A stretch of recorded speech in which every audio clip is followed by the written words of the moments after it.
Bueno, estamos todos, chicos, buenas noches a todos a la Cátedra de Introducción al Pensamiento Científico, clase del 13 de abril del 22. Hoy comenzamos con un repaso para ir cerrando parcialmente la unidad número 1, que aborda aspectos genéricos de epistemología, algo de historia de la ciencia y algo de la diferencia entre ciencia y pseudociencia. Para eso nos dimos la tarea de leer un texto bastante largo, pero bastante fácil, que es de Mario Bunge, acerca del tema. Intentamos ver y probar cómo nos iba con los trabajos grupales desde la virtualidad. Lo primero que quiero es un repaso de los 20 que están presentes hoy a la noche, de cómo le fue con ese intento de articular con alguien que no vive o no es amigo, y cuéntenme en menos de un minuto cómo le fue. Ahí que la tengo a María Laura desde Gaiman. María Laura, ¿lo probaste, lo intentaste? ¿Por qué me ponen Gaiman si soy de Rawson? Ah, de Rawson, perdón. Yo soy de Gaiman. Perdón. Ahora estoy en Buenos Aires, pero bueno, soy de Rawson. Disculpame. María Laura de Rawson. No, está todo bien. No tuve problema, o sea, no tengo problema para trabajar sola y tampoco para compartir. En este caso compartimos con María, a pesar de estar alejadas las dos, porque ni siquiera físicamente se podía dar una reunión, pero pudimos trabajar el texto, lo leímos obviamente individualmente cada una, y después en una charla en común, más o menos nos pusimos de acuerdo qué compartíamos. Excelente. Sí, pero no me modificó ni para bien ni para mal. Ajá. Muy bien. Elisa, ahí sí creo que es de Gaiman, Elisa. Ahora sí. Elisa, ¿me querés contar cómo te fue en el intento de trabajo grupal?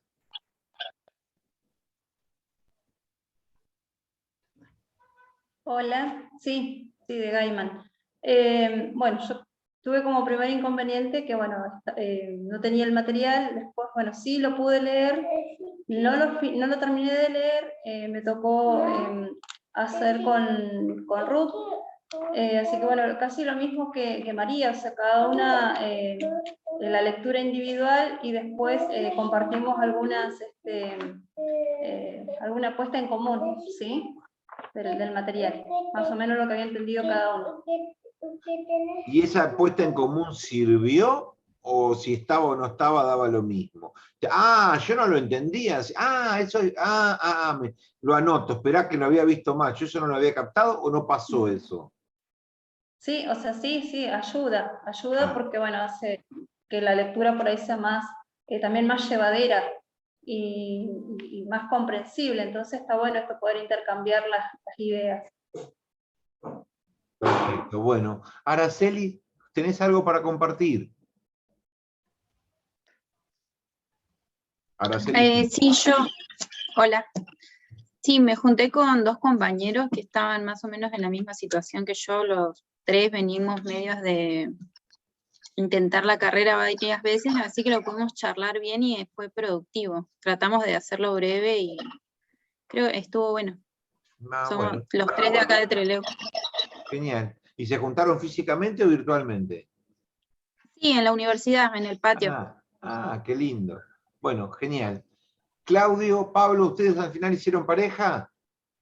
Sí, señor, estamos en pareja. ¿Y cómo les fue? Nos fue muy bien. Nos juntamos hoy en la casa de Claudio. Claudio había hecho previamente un resumen, hicimos unos dibujitos con gráficos y globitos y flechas. Nos pareció súper interesante y nos íbamos un poco por lo general y por la interpretación. Es interesante porque uno interpreta, pero no puede, o sea, tenés la opinión propia y tenés que sacar, pasar en limpio lo que piensa Bunge, para no atribuirle a Bunge lo que pensás vos. Claro. Entonces nos quedamos flashados, porque, yo sobre todo, porque me parece Bunge súper estricto, súper riguroso, y realmente califica a la pseudociencia, la tira a la basura directamente. Yo hay cosas que no estoy de acuerdo, lo puedo entender a él en su contexto, pero no estoy de acuerdo por motivos varios, pero nos resultó súper interesante y creo que pasamos en limpio, sí, lo que es ciencia y lo que es pseudociencia. Gracias, Pablo. Excelente. Gonzalo Saldivia, ¿pudiste hacer algo? ¿Cómo te fue en la semana? ¿Se reuniste con alguien? ¿Qué tal, profe? Buenas noches. Sí, con Jonathan Pérez hice el grupo, el trabajo. Cada uno leyó el texto. ¿Se escucha bien? Sí. Perfecto. Cada uno leyó el texto y nada, nos comentamos por celular, por audio, por WhatsApp, lo que entendíamos cada uno, algunas dudas que teníamos y acá estamos para presentar. Bueno, muy bien, excelente. Guillermo, última pregunta, si alguien después quiere opinar para no extendernos más. Guillermo, ¿pudiste armar algo con alguien? Sí, yo trabajé con Araceli y Facundo, yo entré ahora, Ah, anteayer terminé mis papeles, así que entré ahora a la carrera, así que estoy un poco atrasado, pero como ya la cursé el año pasado, entendía muchas claro, cosas, claro. y releer los textos fuera del punto de vista del año pasado me hizo entender cosas que el año pasado no entendí. Y también Bueno, los diferentes puntos de vista que tenían ellos y que tenía yo, también nos ayudó a armar un buen trabajo, creo. muy bien, chicos. Bueno, vamos a hacer un pequeño control de lectura de la siguiente manera. Le vamos a pedir a cada grupo que haga una apreciación específica, o de todo el texto, o de un párrafo del texto, y luego que prepare también una pregunta. Mientras los otros van hablando, ustedes ya traen o fabrican en este momento una pregunta que les dio vuelta, que les gustaría escucharme a mí, o que no lo entendieron bien, o que podría yo profundizar, o complementar con mi mirada lo que ustedes estuvieron leyendo. Un comentario, una definición del texto, lo que más me gustó es la idea de, o lo más claro que me quedó es esta idea, y mi consulta es esta. Vamos a empezar por María Laura y tu compañera, María Laura, con una definición. María. Mientras tanto el resto va pensando. ¿Está tu compañera aquí, conectada hoy? ¿Cómo me dijiste que se llama? Ah, María, María. David María. Sí, sí, sí, perfecto, María. Bueno, chicas, una definición y una pregunta sobre el texto. El resto vaya pensando. Bueno, arranco. Pregunta no tenía, la acabas de formular, así que dame tiempo. En cuanto a definición, coincido un poco con lo que comentaba Pablo, con respecto a no compartir ciertos, el pensamiento que tiene Bunge sobre la pseudociencia. Por ejemplo, me llamó la atención el tema del psicoanálisis. Para mí el psicoanálisis era una ciencia. De hecho, he hecho análisis o sea, pero después cuando él describe lo que es la ciencia para él y todos los pasos, ¿qué pasa con la pseudociencia? Que normalmente, o sea, la teoría fácil sería decir, la pseudociencia es todo lo contrario de la ciencia, o no cumplimenta con ninguno de los pasos científicos y empíricos que tiene una ciencia. Pero en este caso, ¿qué nos dice Bunge? Que la pseudociencia es como que se disfraza de ciencia o comparte algunas cosas de la ciencia. Entonces, es tramposa. En el sentido de que... Aparenta. Hoy en la esquina de la universidad, chicas, estaba un cartel enorme que decía Tarot en rojo ahí en la esquina del casino de la universidad, y abajo decía los datos de la persona, contratarme, y decía, soluciona todos tus problemas. El subtítulo, soluciona todos tus problemas. Llamanos, hace una consulta como si fuera un médico, el tarot. ¿Qué significa la afirmación soluciona todos tus problemas? Es un compromiso de modificar el mundo. Es como si yo fuera médico y dijera, este remedio te cura. Este metro mide la distancia perfectamente. Este vehículo consume 5 litros por kilómetro. Es una afirmación sobre el mundo que tiene un compromiso medible. Cuando yo miro, dice, soluciona todos tus problemas, no está diciendo ayuda y orienta, no está diciendo acompaña, tarot, solicita una reunión, acompaña y comprende. Digamos, bueno, acompañar no me promete nada que me acompaña. Yo me reúno, me contiene, le cuento que mi mujer me engaña, que mi papá me pegaba de chico, que esto, que lo otro, que me va mal en el trabajo, esa persona me contiene, me dice qué barbaridad, la verdad, ya no sé, pone onda, no se comprometió en nada. Ahora, si dice, soluciona todos tus problemas, está haciendo referencia a un cambio empírico, un cambio de situación vital. Entrás con el problema y salís sin él. Eso hace que sea una total y absoluta pseudociencia, que aparezca como una herramienta de solución empírica del mundo. Te falta trabajo, te lo consigo, te falta amor, te lo consigo, te falta salud, te lo reparo. Entonces, aparece como una promesa de cambio de mundo. Bueno, y eso después no sucede, ¿verdad? Entonces, ¿qué es lo que está pasando ahí? Hay un engaño. Hay una potencia que no se completa, hay una promesa que no se cumple. Eso es un engaño, eso es pseudociencia pura. ¿No es cierto? Bueno, si yo en el horóscopo te digo, el año que viene, María, vas a ser afortunada en el amor, vas a tener la pareja que tenés y 4 más que te van a disputar tu gracia. Ah, bueno, ¿eso sucede o no sucede? No, después nadie sabe, qué sé yo. Bueno. Primera cosa, entonces, sí, tomo lo de María Laura. La pseudociencia aparenta pero engaña. Promete lo que no cumple. Punto. Claro. Quedémonos con Bunge menciona, nos habíamos dividido con María, más que nada ella iba a hablar de pseudociencia y yo de ciencia, así que me voy a circunscribir a lo que habíamos charlado. Sin duda alguna, la ciencia, algo científico cumplimenta una serie de pasos, ¿sí? Y habla de características de la ciencia. Por ejemplo, la mutabilidad. Exactamente, Bien. hay pasos, hay características que la pseudociencia, María, no tiene, ¿verdad? ¿Querés decir una frase sobre pseudociencia o una definición? Y si has podido pensar una pregunta. No María Laura, bueno, María. María. Bueno, yo acá, lo que más rescaté es que, utiliza teorías vacías, obsoletas, es modesto, no siempre se respeta la lógica y no son comprobables, sino que son fraudulentas.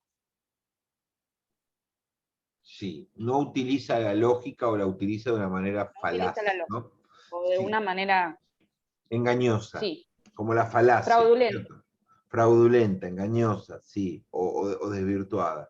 Bueno, ¿se te ocurrió pensar en una pregunta para tirar en la reunión o la dejamos para después? Y seguimos con la ronda. No, yo a mí me gustaría saber, acá cuando habla de que, por ejemplo, la ciencia, utiliza 10 componentes para hacer investigación. Eso, no sé. Y después la pseudociencia utiliza componentes que apenas cambian y se hacen en aspectos limitados como resultados de controversias. O sea, que no emplea la investigación como un recurso, digamos. Eso vendría a ser. O sea, no lo tiene como...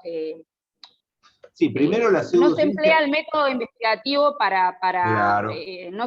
No se emplea el recurso de la investigación para abordarla, digamos. O sea, porque no tiene una fundamentación basada en la investigación. Algo de esto. Ahí quedó mejor, ahí quedó mejor. Pero además ¿puedo aparece la idea de la polémica. La polémica es central para enfrentar conocimientos. ¿Dónde no hay polémica? Ya estoy, Gonzalo. ¿Dónde no hay polémica? No hay polémica en el dogma, en el fanatismo. Si Claudio es fanático y yo le digo, pero Claudio, ¿estaremos haciendo bien esto? Y vos decís, ¿qué? ¿Te arrepentiste? ¿Sos traidor? ¿Ahora qué? ¿Sos blando? No, acá no se duda, compañero, acá se ejecuta, acá se afirma, No hay duda. La duda, la polémica, la discusión pertenece al campo de un saber mejorable. Y hay saberes que no son constantemente mejorables, hay saberes que son dogmáticos, que hay que tomarlo, comprarlo así y no discutirlo más. Por ejemplo, hay saberes politológicos en la cultura política argentina que funcionan casi como un dogma. El Estado es bueno, más Estado siempre es bueno. Eso opera en la cultura argentina en los huesos de hace añares. El Estado siempre es bueno en los aviones, en los trenes, en la escuela, es bueno en el control vehicular, siempre tiene que haber, o podemos pensar, no, el Estado es mucho mejor. Puede andar mal, pero siempre es mejor que el... Bueno, si vos no vas a discutir eso, sos dogmático. Otra idea que opera casi como un dogma indiscutible es que los jóvenes son renovadores. Los jóvenes son renovadores, los viejos son conservadores. Esa es la idea con la que parte todo mi razonamiento. Obvio, los jóvenes traen lo nuevo, la renovación, las novedades. Los viejos conservan. Así que eso es así. ¿Es así? Bueno, vamos a discutirlo. Tomemos criterios de evaluación. ¿Qué reformas proponen los jóvenes? ¿De qué manera las proponen? ¿Quién lidera las reformas hoy en la Argentina? Las propuestas de reforma, A, B, C, no sé, qué sé yo. Se puede discutir de muchas maneras. Lo que no podemos hacer es prohibir una discusión empírica sobre esa afirmación. Las ciencias sociales, en este caso la sociología, debe discutir con estadística, con otros criterios de investigación, de corroboración, que si es que los jóvenes son necesariamente más renovadores que los viejos. Si es que el Estado en cualquier circunstancia trae más beneficios que el mercado, que la empresa privada. Sí, Gonzalo, ¿vos qué querías decir?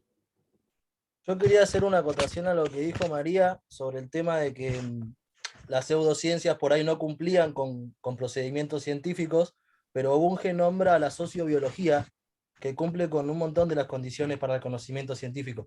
Y quería, profe, por ahí si usted me puede dar a entender eso, que me quedó medio confuso. Bueno, la unión de ciencias híbridas o la articulación de ciencias es ya una costumbre general de las ciencias actuales. Es decir, nosotros pasamos de un sistema todo pegoteado, sin división, sin especialización, digamos, previo al siglo XVI, donde lo que hay es filósofos naturales, que hacen un poco de filosofía, de derecho, de estudios de mamíferos, está todo mezclado, a un proceso mundial de especialización. Se van separando las ramas del árbol, primero las naturales de las sociales, luego adentro de las sociales van tomando identidades, las distintas ciencias sociales, la primera de ellas la economía, pero luego va a venir, qué sé yo, otras, del derecho, que ya estaba, aunque el derecho se discute mucho si es una ciencia social o una tecnología, bueno, pero la economía, luego a finales del siglo XIX va a aparecer con mucha fuerza la sociología, la ciencia política, y se van, la antropología antes, con la conquista, van naciendo las ciencias y uno va haciendo una ciencia, se va logrando especializar en una ciencia. Luego, desde la Segunda Guerra Mundial, empieza a su vez a fragmentarse muy intensamente la ciencia de la biología o de la sociología o de la matemática. Y empiezan a aparecer especialidades y subespecialidades hacia digamos, todo un camino histórico de superespecialización, en el que de alguna manera estamos hoy, yendo hacia una superespecialización. Lo ves muy claramente en los congresos. Cuando vos vas a un congreso internacional de ciencia política, ves que hay una enorme, inmensa heterogeneidad de mesas, de temas, de subtemas a las que se dedican especialistas, y a lo mejor eso es una rama de la ciencia política y a su vez una rama del marketing político y a su vez una rama de... Y se va fragmentando a tal punto de que cada mesa, lo he visto en congresos, a muchos que he ido, de un tema, tiene 4 asistentes, 5 asistentes, aunque el congreso tiene 10.000 personas, porque son temas que no los entiende más que 10 personas. porque solo hay 10 personas que vinieron a ese congreso que puedan entender las 5 ponencias que se van a escuchar, porque tiene una técnica, un desarrollo muy específico que le importa a muy poca gente. Bueno, esta tendencia es global, pero esta tendencia también se entronca ahora, en los últimos 30, 40 años. Antes teníamos casos, pero vamos a hablar de ahora, con la necesidad de armar estudios interdisciplinarios y de mezclar ciencias y de mezclar teorías venidas de distintos campos para explicar un fenómeno, lo que podemos decir un fenómeno multicausal abordado desde herramientas multidisciplinarias. Ahora, es decir, por ejemplo, ¿cómo votan los votantes? Preguntaba Pablo.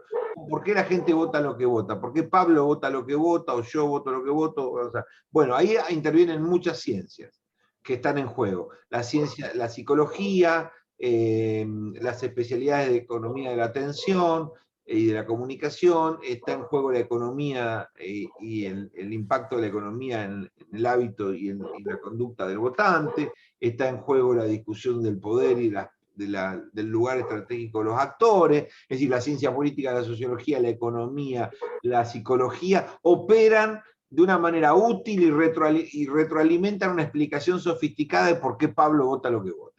No puede ser explicado solo desde un economista, o no puede ser explicado solo desde un politólogo o desde un sociólogo. Estas ciencias se ensamblan bien. La sociobiología, de alguna manera, es más antigua que estos ejemplos que te doy, porque durante mucho tiempo, yo diría antes de la especialización de las ciencias, como te las estoy contando, existía, por ejemplo, no es el único, hay muchos casos, pero existía, por ejemplo, la eugenesia,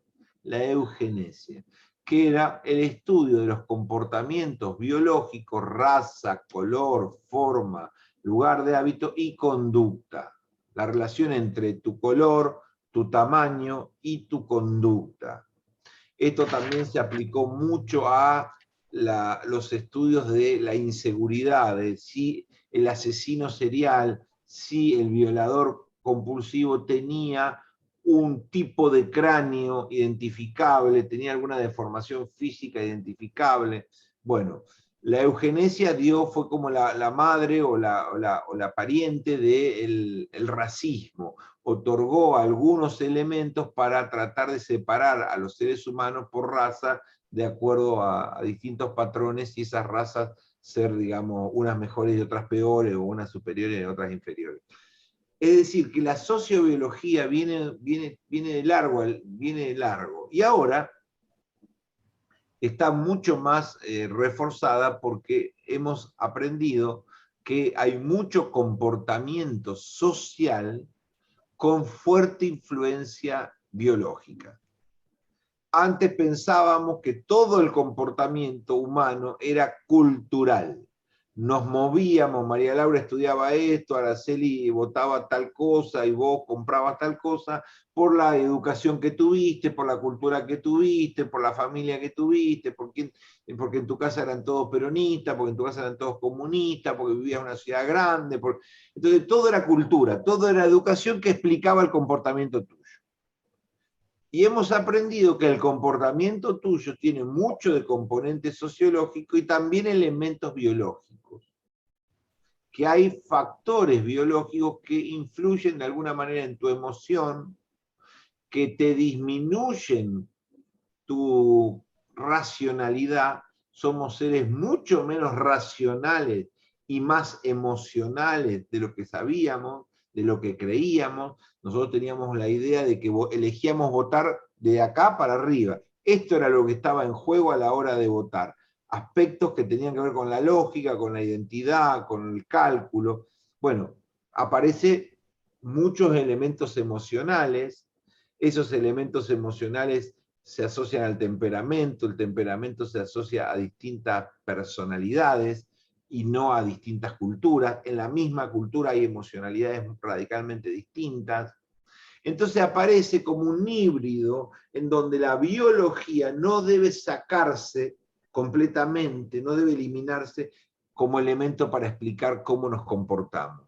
Hay que incluirla. Entonces la sociobiología vendría a ser la búsqueda de la fusión de dos ciencias, una natural y la otra social, para explicar el comportamiento humano, que en cada caso dependerá cuánto importa de una o cuánto importa de la otra.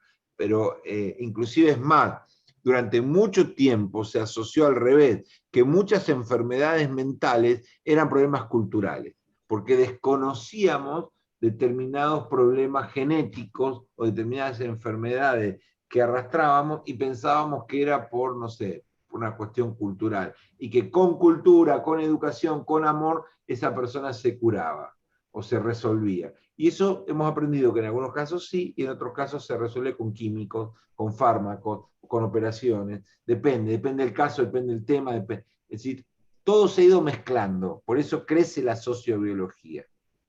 Muy bien. Kevin, ¿estás ¿Eso ahí? sería una heterodoxia?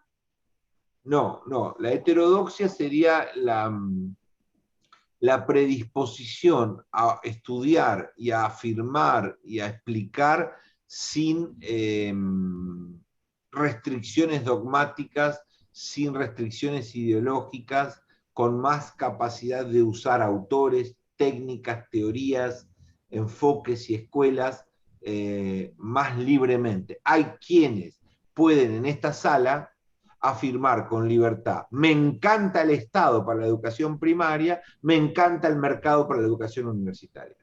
Y hay otros que solo pueden afirmar: la educación es siempre y a toda costa estatal. Y el otro dice: la educación estatal no sirve, debería ser como en Manhattan, siempre privada. El heterodoxo es el del medio, el que puede ser mucho más flexible y aplicar este tramo del ferrocarril argentino estatal, sin duda. Este tramo hay que privatizarlo ya, porque no es en el estatismo o en el privatismo en donde yo me encierro y me aferro a defenderlo y a generalizarlo, sino que tengo una visión más ecléctica, más pragmática, más flexible, más heterodoxa. No estoy pensando, me estoy desviando de mi cultura, me van a decir que soy neoliberal, no voy a decir ni loco que este tramo es mejor que sea privado, porque voy a ser un hereje de mi marco teórico. No se aferra a ese dogma, no tiene temor de combinar recetas, ¿no? Bueno, eso es una heterodoxia. Muy bien. Ortodoxia es todo lo opuesto. De acá no me muevo, soy marxista, soy estatista, soy privatista, y esto lo llevo a muerte, estoy profundamente convencido y nadie me va a sacar de mi forma de ser, que esto es así, va a ser así. Listo. Está totalmente convencido. Suerte por él o por ella. Bueno, muy bien. Ruth, ¿cómo te fue a vos?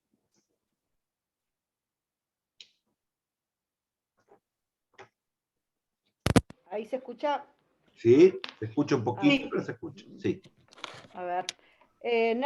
Bien, hubieron un montón, me llamó la atención la cantidad de prólogos que tenía de los escritores, me llamó la atención y me gustó porque me ponía a tono sobre lo que iba a leer, así que muy claro los prólogos me gustaron. Entonces cuando entré en la lectura era más como sencilla, más llevadera, sabía a qué apuntaba y nada, bueno, había unas dudas, estuvimos hablando con él y que ahora estamos separadas porque no sé si el puente nos separa, no, ella está de un lado de la ciudad y yo estoy del otro, así que es un lío, así que nada, nos comunicamos por videollamada y sacamos algunas dudas y después muy claro Bunge al separar los métodos, las características y sobre todo que algo que marcaba era que para saber que es una ciencia, que decía que alimentaba otras ciencias y bueno, lo que decía que las pseudociencias son vacías, se alimentan a sí mismas nada más. Y después lo que me quedó, a ver, quiero saber si me quedó claro o no, que la protociencia es una ciencia que está, o sea, que cumple ciertos requisitos, pero todavía está en evolución. ¿Estoy bien o...? Claro. Están haciendo, y eso lo vimos con la genética hace pocos años, que se estaba desarrollando y despegándose de alguna manera de la medicina o de la biología. Lo estamos viendo en estos últimos años con el marketing político, que está yéndose de la ciencia política hacia un lugar híbrido donde el licenciado en comunicación, el sociólogo, el psicólogo y el politólogo se encuentran en un lugar cómodo, se está despegando está haciendo una... Las protociencias saben cómo nacen en general en el siglo XX como especializaciones. Primero nace como una especialidad, y luego va tomando volumen y forma, va tomando densidad, y se transforma en una licenciatura. Y entonces cuando se transforma en una licenciatura y aparece la revista y el congreso de esa especialidad, y aparecen los graduados, y ahí va tomando su propia independencia de la otra, y se va transformando en un par. Pero primero nació como un hijo de alguna Eso otra. sería, estaríamos entonces estudiando, seríamos parte de una protociencia. ¿La ciencia política? Sí. No, o ya- no. La ciencia política ya está consolidada, ya llevamos está consolidada. 150 años. Ya tenemos ciencia política nítida 1895, 1900. Ya tenemos cátedras de ciencia política, congresos, eventos, revistas, reuniones en 1905, 1910. En el mundo, ¿no? En el mundo. En la Argentina es un poco más tardía. Depende, porque eso también lo vamos a ver en la unidad 3, Historia de la Ciencia Política y de las Ciencias Sociales, y lo vamos a replicar. Pero no, la ciencia política ya está plenamente establecida y con su... Pero, sí tiene, mi tesis de maestría y mi tesis de doctorado abordan eso, ¿no? Sí tiene gran heterogeneidad, es una ciencia social con una inmensa heterogeneidad interna, con mucha variabilidad. Un estudiante de ciencia política colombiano, un estudiante de Trelew y un estudiante inglés estudian cosas bastante distintas. Los tres se llaman politólogos. Pero un estudiante de Trelew, un estudiante colombiano y un estudiante inglés estudian cosas muy parecidas cuando estudian medicina o cuando estudian biología. Eso no sucede en la ciencia política. La ciencia política es una ciencia que se nutre de muchas otras ciencias sociales, todas se nutren de otras ciencias, como bien dice Bunge, pero esta especialmente, y fíjense las materias que ustedes tienen. Ustedes tienen historias, varias historias en la carrera, historias políticas, qué sé yo. Tienen teorías políticas, tienen derecho, tienen economía, varias economías, tienen filosofía y metodología, una de las filosofías es esta y hay otras filosofías, tienen varias sociologías, 2 o 3, es decir, estamos haciendo una ciencia con una gran cantidad de otras ciencias que vienen en ayuda de este híbrido. Eso hace que su identidad sea más conflictiva, su heterogeneidad más diversa y sea un poco más problemática que la biología o la química. Pero eso no significa que no sea una ciencia. Es una ciencia más compleja y más problemática. Muy bien. Franco y Kevin, que no tienen cámara, no sabemos si están allí, si está la madre que puso el ok para poner. Franco, allí, tú, cuéntame algo de cómo te fue en tu lectura, y Kevin también. Y cerramos con esta ronda. Franco.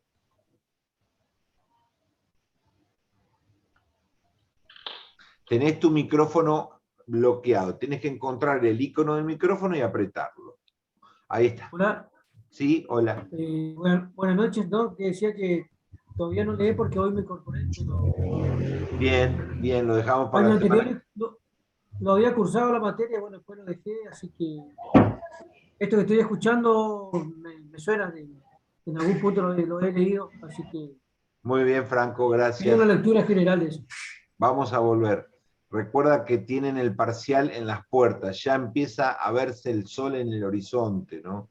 El primer parcial lo tenemos, hoy vamos a hablar un poquito de eso también, primer semana de mayo. Primer semana de mayo es mañana a la tarde. Porque no, faltan 20 días, sí, pero estos 20 días es un cohete, vuelan. Así que estamos ya entrando en zona de verde a amarilla, para pasar a naranja. Esto es vital para que entiendan que unidad 1 hay que tenerla completa el viernes que viene, totalmente subrayada. ¿Cuándo un alumno va bien? ¿Qué indicador tiene? Cuando los 3 o 4 textos más importantes de unidad 1 lo tiene todo subrayado y anotado, y empieza eso el viernes que viene. Y luego ya empieza el Círculo de Viena y Popper a leerse a partir de la otra semana, las últimas 3 semanas antes del parcial. ¿Cuándo voy bien? ¿Cuándo estoy listo para el parcial? Cuando tengo claro Círculo de Viena y algo de Popper y toda unidad 1. Si eso no está, es la distancia que queda entre aprobar y no aprobar. ¿Cuán lejos estoy de presentarme y no, de poder rendir o no de poder rendir?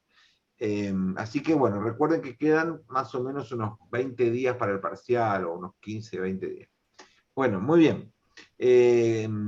Lo dejamos a Kevin, que está desconectado. Kevin, yo te hice llamados 3 veces, pero no me respondiste. Te podemos ver. Ahí está. Estaba esperando que Franco pudiera hablar. Gracias, Kevin. Lo que yo entendí del texto me pareció muy interesante. De todos los textos que he leído, creo que el que menos me costó de entenderlo, entre la ciencia y la pseudociencia.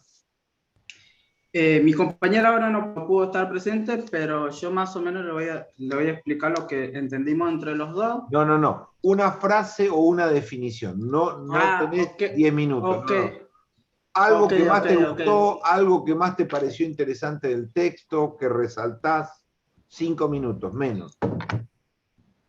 Me gustó en la parte donde da los diferentes, digamos, métodos de la ciencia y cómo compara lo de la pseudociencia con la ciencia, a su vez que nos permite analizar y pensar el tema de cuando nosotros tomamos una decisión, cómo lo tenemos que pensar racionalmente para que tengamos los menos errores posibles, y que en la pseudociencia hay criterios, como también los otros compañeros dijeron, que no, ¿cómo lo puedo decir? No sé cómo explicarlo. Que no se aplican, criterios que no se aplican. Sí, o sea, que los métodos, no se aplica el método científico. Exactamente. En la pseudociencia. Pero adentro del método científico hay ítems que los tenemos que tener claros, porque una pregunta cantada del parcial es: defina las 3 o 4 diferencias específicas entre ciencia y pseudociencia, usando Burgen. Voy a la tabla, tomo la tabla, repito los criterios de la tabla y los explico brevemente. Sí. Burgen hace una tabla, pone tilde, que cumple una cosa, que cumple la otra, va explicando. Yo tengo que decir, no decir, bueno, hay diferencias, ¿cuáles? Concretas, las 3 o 4 cosas más específicas, defínala, menciónela y agregue un parrafito debajo explicándola. Ah, bueno, eso es muy sencillo. Bueno, mejor, punto. No, nadie quiere hacerse la complicada. Esa es una pregunta de cajón. Entonces, bien, está Kevin. ¿Pudiste leer? ¿Funcionó el grupo de trabajo? ¿Esto es para seguir con la historia de los grupos o no? Esto es por eso pregunto. Sí. Porque yo soy de Madrid y mi compañera de Treleo nos hemos juntado en la semana y hoy lo hicimos un Zoom para ver terminar de ordenar las ideas. Bárbaro, eso es muy importante. Si son de Madrid y de Trelew van a firmar la paz, porque están siempre peleados. Madrid y Trelew están siempre peleados. Así que ustedes van a ser los adelantados que van a unir el valle finalmente, los abanderados de la paz. Bueno, genial, me encanta. Bueno, muy bien. Cerramos acá el breve control de lectura de todos o de algunos de ustedes que pudieron contar cómo les fue como trabajo grupal, si eso sirvió o no, aportó o no. Creo que para la gran mayoría de los que mencionaron les aportó algo extra que estudiar solo les agregó, que valoran ese aspecto, no en todos. Vamos a partir de ahora, de esta primera experiencia, vamos a hacer trabajos optativos. Pueden hacerlo individual o grupal. Ya probaron medio obligados. A partir de ahora, vamos a proponer que los futuros trabajos de control de lectura y de análisis lo tomen a partir de lo que ustedes sientan. Ya vivieron la experiencia del primer trabajo, hacerlo solo, ahora vivieron la experiencia de buscar algún tipo de vínculo con otro. Evaluarán ustedes si cuál de los dos caminos quieren tomar para cada práctica. Queda como a libertad de ustedes. Bueno, muy bien. Acá lo primero que es central de entender en las sociedades contemporáneas junto a Bunge es la necesidad antropológica que tenemos de lo mágico. Ayer les decía a mis otros estudiantes de epistemología en económica que cuando yo me paro frente al producto científico racional, a un producto científico que deriva en un desarrollo tecnológico sin igual, y miro su resultado, no me queda más que admiración. Sin embargo, esa admiración no está en la cultura popular. Un ejemplo. Yo les decía, un auto, la fabricación de un auto, cualquier auto, el que ustedes quieran, o casi cualquiera, no todos, pero casi todos, es un acto extraordinario de la ciencia y de la tecnología mundial. ¿Cómo un auto? Sí, no, un momento. Un auto en este momento, la fabricación de autos en la Argentina o en Hong Kong, es una elaboración de un producto que tiene las siguientes características. Primero, no dispone de stock sus partes. La fábrica no tiene un galpón para rueda, otro galpón para cajas de cambio, otro galpón para chapa, otro galpón para vidrio, y va juntando contenedores de partes y va después ensamblando un auto. No funciona así en ningún lugar. No hay stock. Se trabaja con stock mínimo de un día y medio. Todo lo demás va entrando a tiempo en que el ensamblador los va necesitando. ¿Y de dónde viene? Unos vienen de Francia, un pedazo que se fabrica caja de cambio, de Malasia vienen los vidrios, de Córdoba vienen las butacas, de un auto hoy debe tener al menos 10 o 15 países que le proveen partes. No vienen de una fábrica de partes de la esquina. Las partes están diseminadas por todo el mundo. Y todo eso llega justo a tiempo para que esa fábrica, con un día, 2, 3 días de diferencia, los vaya ensamblando y los vaya produciendo. ¿Eso qué significa? Que hay un trabajo de ciencia logística, de administración global, en tiempo real, con un montón de actores que están a miles de kilómetros de ahí. Toda esa relojería tiene que funcionar perfecto, porque si te falta la caja de cambio, te quedan 5.000 autos varados ahí, es un desastre para la empresa. Nada puede faltar, todo tiene que ir ingresando más o menos en tiempo, no importa de qué lugar del planeta entre. Y eso se logra con una gran cantidad de ingenieros, con una gran cantidad de sistemas contables, sistemas informáticos, de sistemas de organización, de sistemas mecánicos, para que todo eso funcione a tiempo. Cuando lo vemos, eso desde el punto de vista tecnológico es una maravilla. Y cuando lo vemos desde el punto de vista científico es otra maravilla, porque está plagado de inventos, de elementos que acaban de ser descubiertos o reformados o ajustados, de sustancias, de materiales, de fusiones de nuevos materiales, de hoy un auto debe pesar, no sé, no soy entendido en el tema, pero debe pesar un cuarto que un auto de hace 20 años, es decir, ahí hay una revolución de los materiales, una revolución de los metales, una revolución de las fusiones. Hay un montón de gente investigando cada parte en distintos laboratorios del mundo hasta descubrir que los faros, el LED es mejor que la computadora a bordo es mejor que las baterías son distintas, que hay por todos lados gente investigando para desarrollar un auto, entre comillas, mejor que el anterior. Cuando vemos eso, vemos una maravilla de la producción científica y tecnológica global. Sin embargo, nosotros no somos admiradores de la ciencia. En la cultura popular argentina y de muchos países del mundo, la ciencia, en la apreciación de todos nosotros, lo que más valoramos es por ahí la ciencia médica y hasta ahí. La ciencia es un elemento útil, valioso, que está allí, que hay que entender que es necesaria, pero nosotros tendemos a pensar más apegados a elementos mágicos. La magia está más metida en nuestra antropología cultural. ¿Qué es la magia? La suerte, el destino, elementos como impresiones, las impresiones, el azar, que es parte de la suerte, otros elementos que hacen a nuestro pensamiento mágico, como por ejemplo la ruptura entre causa-efecto, ¿no? La ruptura de causa-efecto es un pensamiento mágico muy fuerte en nosotros. Es decir, María Laura cree que puede aprobar sin estudiar. Kevin Roa cree que puede adelgazar sin dejar el alcohol y los dulces. El otro cree que puede estar saludable con un sedentarismo crónico. Pero bueno, pero estoy bien, pero tampoco me tires mala onda, de a poco voy a ir bajando, pero estás teniendo un plan, una conducta, una estrategia. Bueno, sí, vos te pones muy rígido, vos sos muy estructurado. Bueno, hay todo un mar, un océano de romper la relación causa-efecto.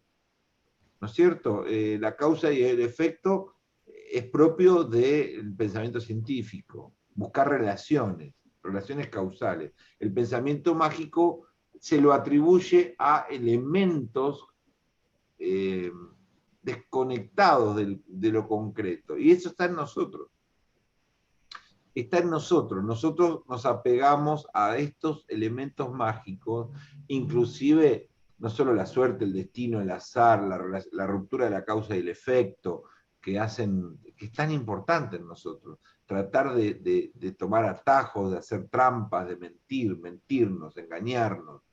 La crudeza, lo lógico, lo abstracto, lo objetivo, lo medible, lo estadístico, nos alejan.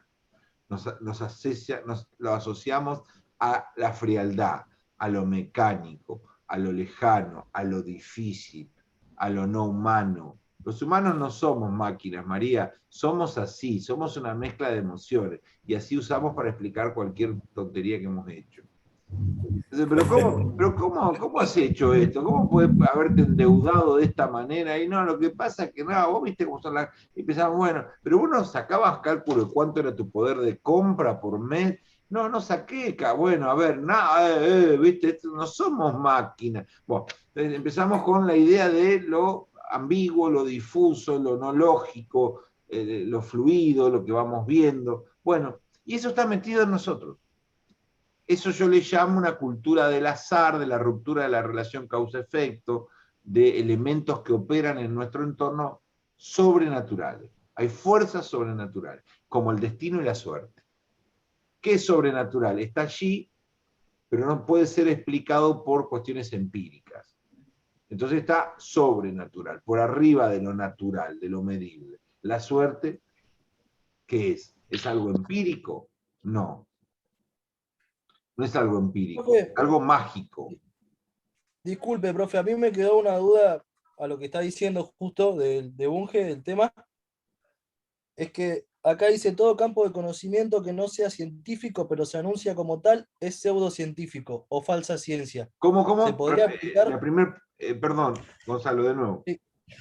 Todo campo de conocimiento que no sea científico, pero se anuncia como tal, es pseudocientífico o falsa Claro, es lo que decía María Laura al ciencia. principio, es lo mismo, es decir, que aparece Eso como, pero no es. Bunge, está citado Claro, en el aparece texto. como, pero no es. Es lo que hablé hoy, Gonzalo, Y te se soluciono podría... todos los problemas. No, eso ya fue, Claro, sería... está abordado, sí. Sí, Pero no, yo ahora estoy claro. abordando... Perdón, te interrumpí, ¿cómo? Bueno, listo. Está bien. Lo que quiero decir es que además de lo pseudocientífico aparece lo mágico, que lo incluye, lo fortalece. Y todos nosotros tenemos elementos mágicos que nos hacen bastante humanos o bastante anticientíficos. ¿Qué le preguntamos a un médico si nos dice, lamentablemente te dio cáncer? Cáncer de, no sé, X cosa. Habitualmente nos cuesta mucho llegar a las preguntas pertinentes, porque es una noticia bastante fuerte, es una noticia que nos atemoriza, cáncer era sinónimo de muerte, aunque ya no lo es más, pero mucha gente se murió de cáncer, me voy a morir. Entonces tratamos de entrar en una zona de medias verdades, la gente no quiere decir la realidad de los tratamientos, empezamos a operar con otras defensas emocionales para no sufrir. Y lo mismo hacemos con muchos otros problemas de la vida. No es una enfermedad solo, se me ocurrió esa, pero hay muchas enfermedades que nos cuesta mucho asimilarlas. Hay muchas verdades que nos cuestan mucho asimilarlas, por verdades objetivas del campo empírico. Bueno, a ver, Jonathan se anotó 5 veces en las carreras, intenta nuevamente venir a pensar. Bueno, es evidente, Jonathan, que tenés un grave problema de organización personal y de prioridades. ¿Cómo dice eso? Y bueno, si hace 5 veces que te venís a anotar en la universidad, hay un problema recurrente. Si vos, José María, te separás cada 2 años, hay un problema recurrente. Ese problema, no, es que tuve mala suerte, tampoco es recurrente. A ver, recurrente, si uno va probando, pero no, bueno, pero si vos estás en un divorcio tras otro, es evidente que te está costando identificar indicadores de estabilización de la elección de pareja, aunque haya muchas variables en la duración de una pareja y miles de variables, vos no las podés controlar a ninguna de ellas, pero llega un punto en la vida que hay indicadores más o menos objetivos que pueden hacer más o menos viable tu pareja. Por la anterior, ¿por qué te separaste? Y me separé porque quería que estemos todo el sábado y todo el domingo en familia en la plaza. Yo eso no me lo fumo, ¿viste? No lo aguanto más. Bueno, esta con la que está saliendo, ¿qué le gusta hacer? Y lo mismo, pero en vez de ir a la plaza, quiere ir al parque. Y entonces... Profe. Sí. Una consulta, no sé si puede ser medio tonta la consulta. No. Cuando se habla de pensamiento mágico y pensamiento imaginario, ¿es lo mismo el pensamiento mágico y el pensamiento imaginario? Es una pregunta que no sé bien contestártela. Cuidado, porque el pensamiento Porque imaginario en el hay texto, que ver cómo lo insertamos. Pueden ser muchas cosas en distintas. el texto Bung dice que la pseudociencia se agarra del pensamiento imaginario para tratar de venderlo como realista. Pero Sí, no entiendo si es lo mismo no. que pensamiento mágico, que sería más suerte y... No, el pensamiento mágico no es solo más suerte, es todo aquello que no hace relación a la posibilidad natural de ser medido. Puede ser la suerte, puede ser el demonio, pueden ser los astros, los extraterrestres, puede ser la ruptura de la relación causa-efecto. ¿Y todas las pseudociencias tienen pensamiento mágico o no es algo que...? Todas las pseudociencias tienen pensamiento mágico, sí. Todas tienen relaciones extranaturales con algo, o con los planetas que no pueden explicar, o con Dios, o con las energías, o con la suerte, o con las cartas, o con la borra de café. Esa es otra que me surgió, disculpe si hago muchas preguntas. En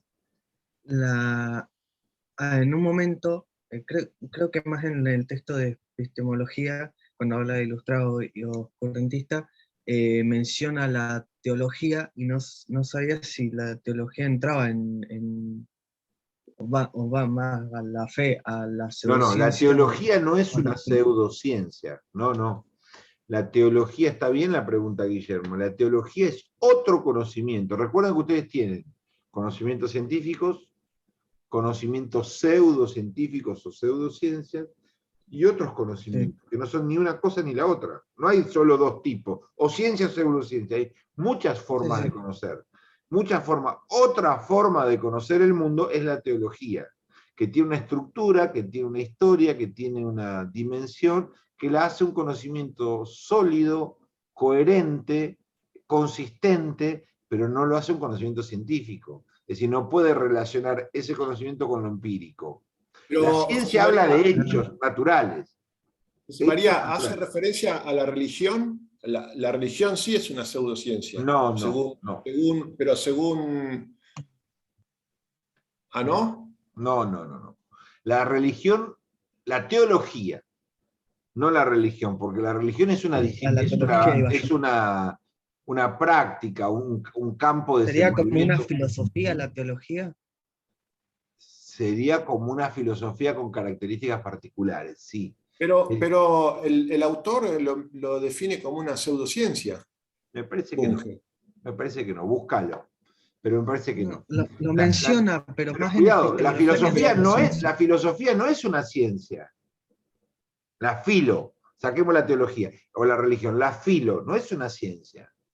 La filosofía es una disciplina, es una disciplina del pensamiento humano, que no tiene su base, como tampoco lo tiene la teología. La teología no tienen su base en el mundo empírico.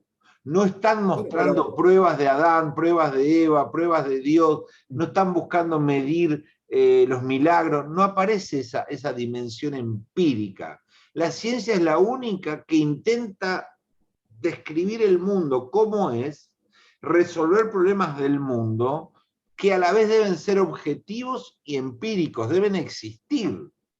La magia no existe, Dios no existe, pero no es que no existe o existe, no estoy entrando en el debate ontológico si Dios existe o no existe, sino en un sentido natural. No hay un lugar, no hay una posibilidad de encerrar ese fenómeno en una comprobación. Entonces, por lo tanto, Dios no pertenece al mundo natural. Por lo tanto, no es objetivo de estudio de las ciencias naturales. Dios no es natural. El alma no es natural, aunque algunos han intentado medir qué sucede entre el peso del hombre que se pierden cuando una persona muere. Claro, han intentado tratar de 2 gramos, ¿viste? Han intentado medir la idea de que hay un algo que deja el cuerpo, porque el cuerpo un minuto antes pesaba A y un minuto después pesaba B.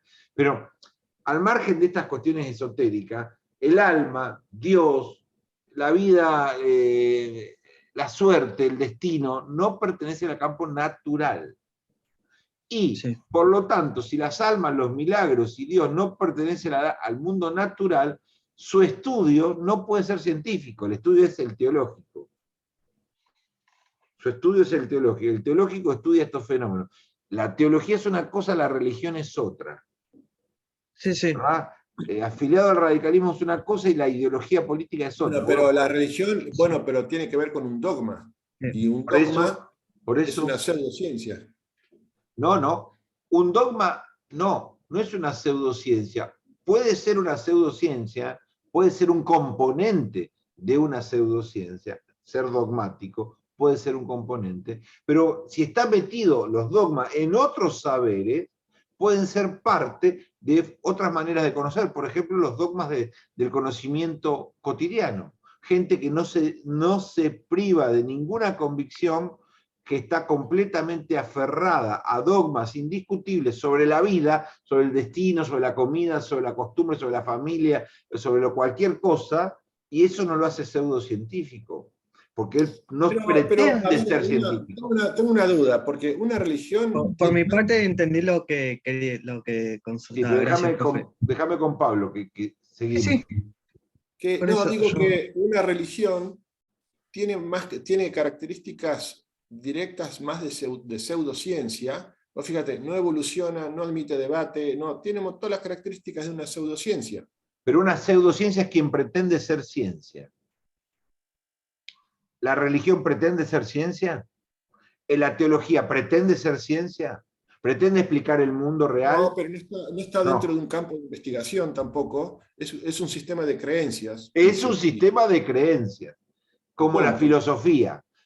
Pero no los sistemas de creencias se transforman en pseudocientíficos, hasta tanto no se anuncian a sí mismos como una ciencia que resuelve el mundo natural. O sea, si la religión diría, nosotros somos ciencia y explicamos al mundo con conocimiento científico, se transformaría en pseudociencia, pero no un sistema de creencias. José María más o menos no pretende explicar el mundo natural, porque explica el origen del hombre, el origen del universo, el origen No. Más o menos.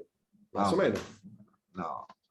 No, porque la religión ya hace muchas décadas, muchos siglos que ha tomado la figura de la alegoría, de la interpretación, de la hermenéutica como salida elegante.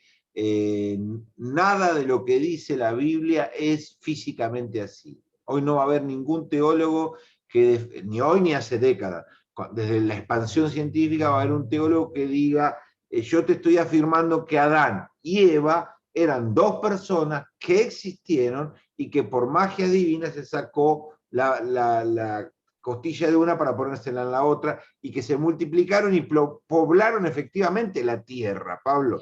No, eso ya no existe más, salvo que sea algún cura.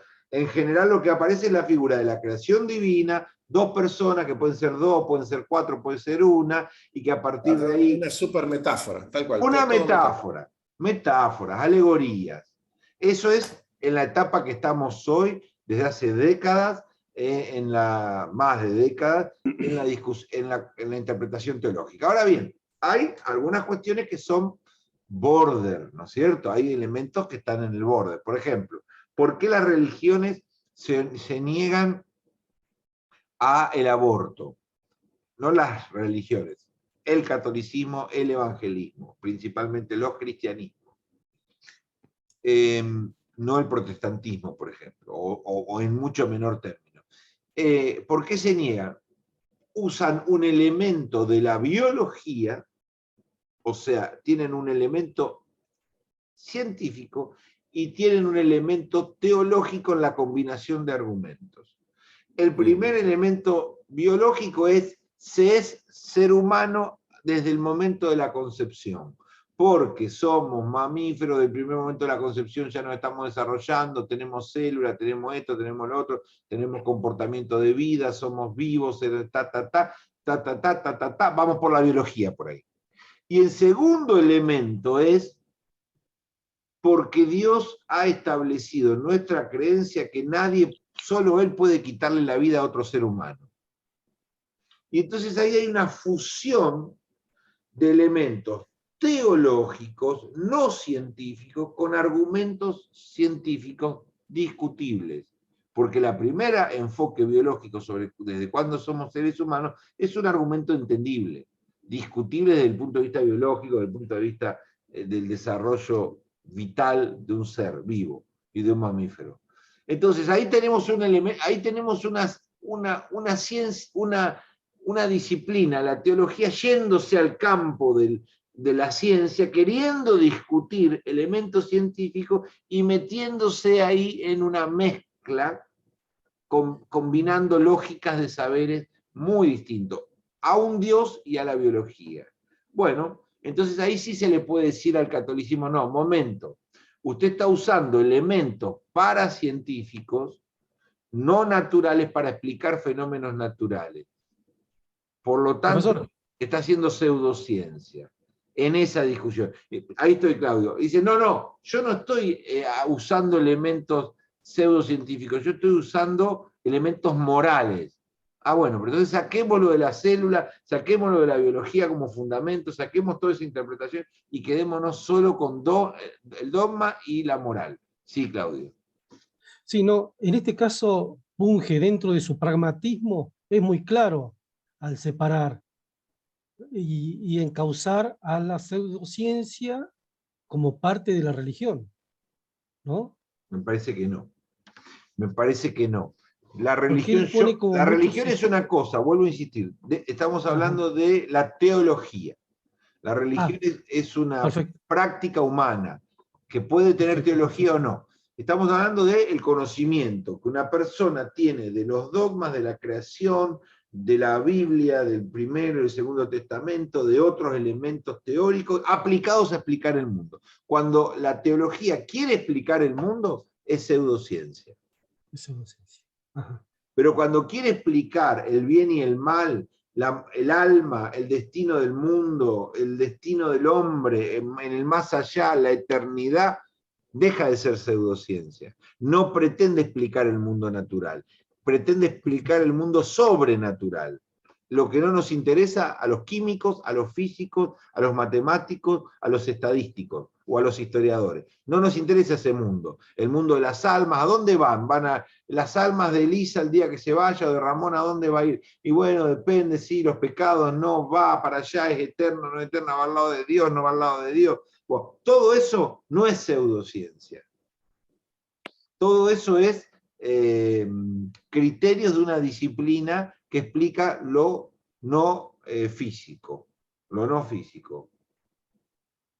Pero claro, la religión católica, apostólica romana ha avanzado tanto en tantos campos educativos, en funcionariado, en líderes políticos, en discusiones de leyes, que bueno, podés encontrarla en muchas canchas de juego. Juega al fútbol por acá, al básquet por allá, al rugby por allá. Es decir, la podés encontrar en muchos roles, en muchas actitudes, porque es muy presente en muchas cosas de la vida sociocultural de una nación, y por ahí la vas a encontrar en posiciones pseudocientíficas, queriendo explicar actos físicos con elementos sobrenaturales.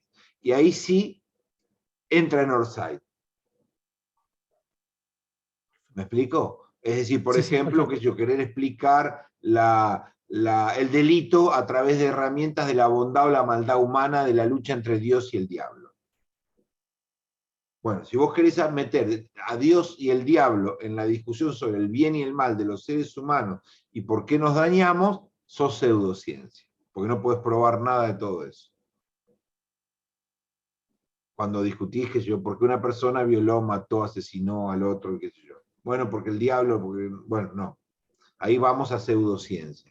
Pero eso está reducido, ¿no? Yo no escucho, por lo menos, o me parece no escuchar que se usan esos instrumentos para explicar el delito, para explicar el pecado. Capaz en los más conservadores, pero ya no. Puede ser, qué sé yo, tampoco. También hay muchas religiones, hay muchas tribus adentro de las propias religiones, o sea, hay una gran heterogeneidad. Pero para nosotros, para el examen, la respuesta correcta que yo voy a considerar, creo que estoy en lo cierto, es: una pseudociencia es quien pretende serlo y no lo es por estas razones. Y usted, ¿es la religión católica una pseudociencia, estimado Jonathan, estimado Antonella? Lo es, profesor, si parte de su actitud teológica es interpretar el mundo natural con esas herramientas, se transforma en pseudociencia. Si ese es el caso, se comporta como pseudociencia. Si no es el caso, no, es una disciplina, una creencia, una práctica espiritual. Depende cómo se use. La podemos encontrar en este rol o en este otro rol. No sé si me expliqué. Bueno, muy bien.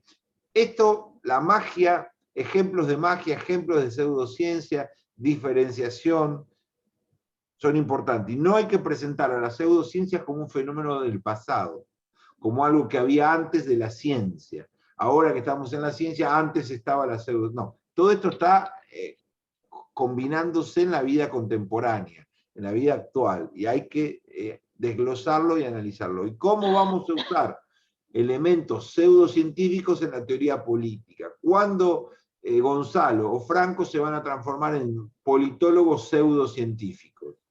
Cuando quieran interpretar el mundo natural de la política, quién manda, hasta dónde manda, por qué se aprobó la ley, eran mucho, eran poco la manifestación, con instrumental anticientífico. Como diciendo, la manifestación se hizo por mano del diablo, ponele. Exacta, para decir algo muy grotesco, sí. Exactamente, sí. Exactamente. Hay fuerzas ocultas en el alma humana que nos llevan a hacer estas cosas. Bueno, pseudociencia. Estás tomando elementos completamente mágicos para meterlos en párrafos o en libros o en explicaciones sobre el mundo político. Por lo tanto, este libro está plagado de pecados científicos, de instrumentos intoxicados, porque no hay ni almas oscuras, ni fuerzas.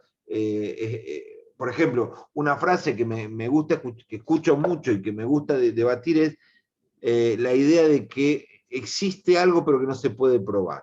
Ese es un argumento que depende cómo se manifieste, es completamente pseudocientífico, tóxico y condenable. Por ejemplo, hay una idea muy difundida, una idea mágica muy difundida entre nosotros, así como que el Estado es bueno y el privado es malo, y etc. Y los jóvenes son renovadores. Hay una idea también muy extendida de que somos marionetas, que está todo escrito por por lugares y por fuerzas de poder, por coaliciones de poder que han definido nuestro destino. Entonces vos decís, ¿a vos te parece que a nosotros nos van a dejar desarrollar los poderosos del mundo? Esto está todo armado, José María. Ya está todo armado para que nosotros seamos X cosa. ¿Vos pensás que lo vas a cambiar vos, lo va a cambiar Juan Pérez? ¿O vos pensás que el presidente puede rebelarse a los poderes del mundo? ¿Pero a qué poder? A un montón de... sí, claro, pero específicamente, ¿a qué te estás refiriendo? Poderes del mundo que influyen en quién y en cómo. Están en todos lados los poderosos, y los poderosos definen el camino de los débiles. Entendí la idea. Ahora necesito su justificación empírica. ¿Cuándo, cómo, dónde, hasta dónde, quiénes, nombres, lugares? No, no me pidas eso, porque esto es mucho más grande, mucho más inentendible. Nosotros somos seres muy pequeños para entender esto. Entonces, ¿sabés lo que me parece, Claudio? Que me haces acordar al pastor que me decía, ¿vos querés interpretar a Dios? No, Dios es muy grande para ser interpretado. Vos tenés que obedecerlo. Un pastor, ese es un politólogo pastor, que pretende que hay fuerzas superiores que no puede describir, que no puede medir, que no puede probar, pero que está completamente convencido que definen cómo es el mundo político. La deuda, ¿Cómo era el argumento que dijiste? Con el que empezaste a explayar. Que la convicción de que somos marionetas de lo que no podemos explicar. Otra cosa muy distinta es decir, no vamos a ser un país desarrollado porque el esquema de funcionamiento de la banca internacional es mantenerte endeudado, nunca te van a dar un waiver, nunca te van a dar un perdón definitivo, el sistema, ya venimos desde ahí, va a ser muy difícil poder salir del endeudamiento porque ya tenemos todo un camino de deuda por delante que nos va a exigir más deuda, y por lo tanto hay condicionantes objetivos en la banca internacional que nos impiden, no nos impiden, pero nos dificultan mucho generar reservas, generar PBI, generar desarrollo. Ah, bueno, eso no tiene nada de pseudocientífico. Estás identificando una banca, estás hablando de un mecanismo, estás poniendo un número, un tiempo, este endeudamiento tiene estas características, esta dinámica opera de esta manera, y concluyo en tal forma. Bueno, ese es un razonamiento bastante bueno. Veremos quiénes opinamos distinto, qué contraponemos en ese debate, y teoría contra teoría se va superando la ciencia. Qué lindo es tener alumnos jóvenes, Elisa. Decirle que se quede. Hola muchachos, ¿cómo están? Bueno,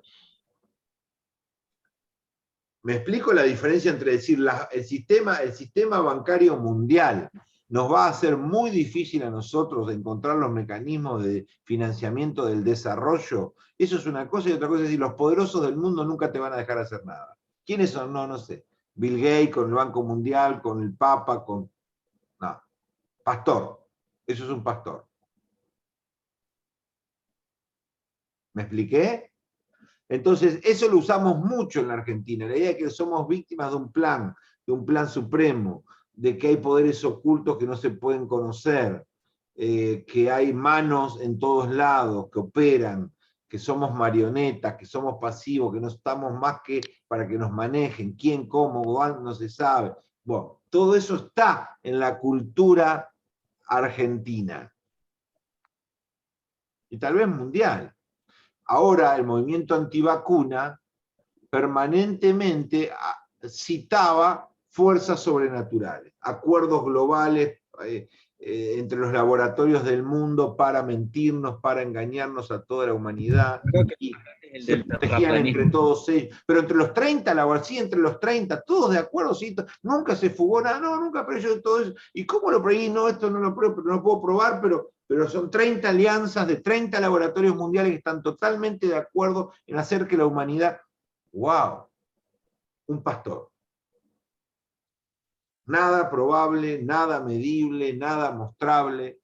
Me está invitando a una fe. Tenés fe en lo que yo creo. Hay allí una mesa de poderosos, seguime en mi fe. Ah, profe, justo esto me hizo acordar de una parte que habla de que las pseudociencias no van mutando. Cuando habla de mutabilidad y evolución... Claro, la ciencia muta permanentemente, la pseudociencia no. El horóscopo se hace exactamente igual que cuando yo era chico. Sí, y para mí los ejemplos que vi fue la astrología, que igual hace 4.000 años, sí. Pero en el terraplanismo, si vos ves el terraplanismo de cuando empezó, no sé el año exacto en el que se postuló el modelo de la Tierra plana, por primera vez hace varios años, pero en la actualidad para ponerse al día, poner con la ciencia real, se ha ido modificando el modelo de la Tierra plana, agregándole esto, agregándole aquello, agregando... No conozco el caso, pero me parece que habitualmente la pseudociencia tiene una gran resistencia a superarse a sí misma. Más bien es estática. No confundamos el corazón con el mar, no confundamos el regalo con el paquete. El marketing es una cosa, yo puedo comunicarlo con dibujos animados que antes no había, puedo comunicarlo con marketing político que antes no había, pero lo que estoy comunicando es que los astros definen tu destino. Y si los astros definen tu destino, estamos hablando de lo mismo. Y que solo vos lo sabés interpretar de cómo va a ser tu amor el año que viene. Bueno, eso es estático, eso es estático. Viene siendo así más o menos desde que yo tengo uso de razón. Sin embargo, en ninguna ciencia hay estática. Ninguna. Popper, otro epistemólogo que vamos a ver después, tiene una frase muy linda que dice: todo lo que creemos sobre el mundo natural, todas nuestras convicciones obvias, en 15 o 20 años estarán equivocadas. Todo lo que pensamos estamos equivocados. Es decir, la ciencia va ajustando, y va siempre cambiando, y todo lo que creíamos en 1910, básicamente no lo creemos más en el 2010, 100 años después, estaba todo al revés. Ese es el conocimiento científico: ajuste, crítica permanente, prueba, contraprueba, debate, polémica, descubrimiento, y va evolucionando. La astrología no hace eso. Esa es la respuesta. Bueno, chicos, hasta acá llegamos. Todas estas preguntas y otros ejemplos y otras lecturas son las que van a entrar en el primer parcial dentro del módulo pseudociencias. Vamos a trabajar algo de historia de la ciencia para la semana que viene. Vamos a armar una... de ciencias peligrosas o normales. ¿Cómo? ¿Va a entrar el concepto de pseudociencias peligrosas o pseudociencias? Sí, claro, hay pseudociencias peligrosas, sí. Las sectas o algunos elementos de la inmunología. Claro, o de algunos elementos de la alimentación. Es decir, hay pseudociencias que en su desarrollo pueden matar gente o hacer otros daños. Y hay otras que no tanto, que son más inocuas, más divertidas. Si vos me decís, yo voy a poner estas lámparas de sal en el ambiente de casa, porque eso nos va a traer suerte y nos va a cambiar todos los males que vamos viviendo en estos meses horribles que hemos pasado en la familia, y bueno, es una práctica pseudocientífica bastante inocua. Pero si vos al remedio que estás en el tratamiento de cáncer lo reemplazás por tu chamán o por tu curandero, eso puede traer serios problemas. Entonces hay pseudociencias más peligrosas que otras, sí. Depende cómo y hasta dónde. Sí. Bueno, vamos a ver algo de historia de la ciencia para el miércoles que viene. Les voy a mandar el texto mañana. Les repito, vamos a volver al control de lectura, al resumen, cómo te fue Facundo, Pablo, Antonella, Sheila, no hablaron. Uno de los alumnos, Franco, dijo que era nuevo. Esos van primero al paredón el miércoles. Tienen que venir y contarnos algo de la lectura de historia de la ciencia, Facundo querido. Ahí te puedo ver, llevamos 2 horas y no te pudimos ver en 2 horas. Bueno, quería una pregunta. Si va a estar con alguna red o si se puede quitar a un lado. El video Este video, sí, habitualmente no las cuelgo, pero sí, lo voy a colgar en algún lugar y lo mando de nuevo. Haceme acordar mañana por WhatsApp que lo haga. Gracias a todos. José, sí. ¿El material es lo que le están enviando en el aula virtual o hay otro medio? No te escuchó, Franco. Repetí, no se entendió bien. No, si el material lo está enviando por el aula virtual o por otro medio. No, el aula virtual ya está todo colgado, todo abierto, todo disponible. Lo que yo recomendé la primera clase es bajar todo. No es, ay, no pude entrar, no tuve conectividad, no me anduvo el usuario. No, todo eso para el primer día. Para el segundo día no tiene ninguna necesidad. Vos tenés que entrar mañana y bajarte los 25 textos, meterlos en tu computadora y en tu celular y olvidarte de la conectividad. Porque nunca se sabe cuándo la tenemos y cuándo no. Eso es lo que hay que hacer. Ya está todo colgado, todo lo que va a ser evaluado en la mesa de examen final en julio, ya está todo online en el Moodle. Bájalo todo. Gracias. No, por favor. Bueno, ¿alguna última pregunta o nos vamos? Vi que algunas materias se hicieron promocionables, esta no. No. Okay. Vamos a examen final según la reglamentación vigente y según mi deseo de escucharlos a todos 30, 40 minutos sobre la materia, porque es un lugar de síntesis que valoro mucho, en donde el estudiante crece mucho preparando los finales. Chao, hasta el miércoles, hablamos, hasta luego. Gracias.